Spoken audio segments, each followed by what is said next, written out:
আমাদের লক্ষ্মীপুর ২ আসন রায়পুর উপজেলাতে আগামী ১২ তারিখ ত্রয়োদশ জাতীয় সংসদ নির্বাচন ও গণভোট উপলক্ষে সকল ধরনের প্রস্তুতি সম্পন্ন করা হয়েছে।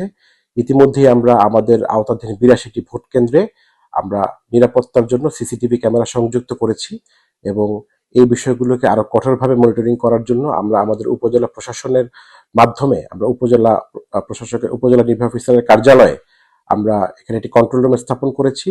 এর বাইরেও আমাদের প্রতিটি কেন্দ্রেই পর্যাপ্ত পরিমাণে নিরাপত্তার জন্য আইন শৃঙ্খলা বাহিনীর সদস্য মোতায়েন করা হয়েছে। অতি গুরুত্বপূর্ণ কেন্দ্র এবং গুরুত্বপূর্ণ কেন্দ্র বিবেচনায় স্বরাষ্ট্র মন্ত্রণালয়ের নির্ধারিত ফরম্যাট অনুযায়ী আমরা আইন শৃঙ্খলা রক্ষাকারী বাহিনীর সদস্যদেরকে নিযুক্ত করেছি। পাশাপাশি নির্বাচনের দিন আমাদের উপজেলায় বিভিন্ন ভোট কেন্দ্রে আমাদের বিজ্ঞ এক্সিকিউটিভ ম্যাজিস্ট্রেট এবং জুডিশিয়াল ম্যাজিস্ট্রেটগণ নিযুক্ত থাকবেন এবং তাদের সাথে আইন শৃঙ্খলা রক্ষাকারী বাহিনীর সদস্যরা একত্রিত হয়ে কাজ করবেন।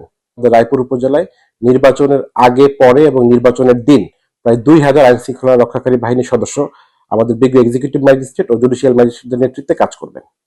আমাদের ভোটারদের নির্বিঘ্নে ভোটদান নিশ্চিত করার লক্ষ্যে আমাদের সর্বাত্মক প্রস্তুতি রয়েছে।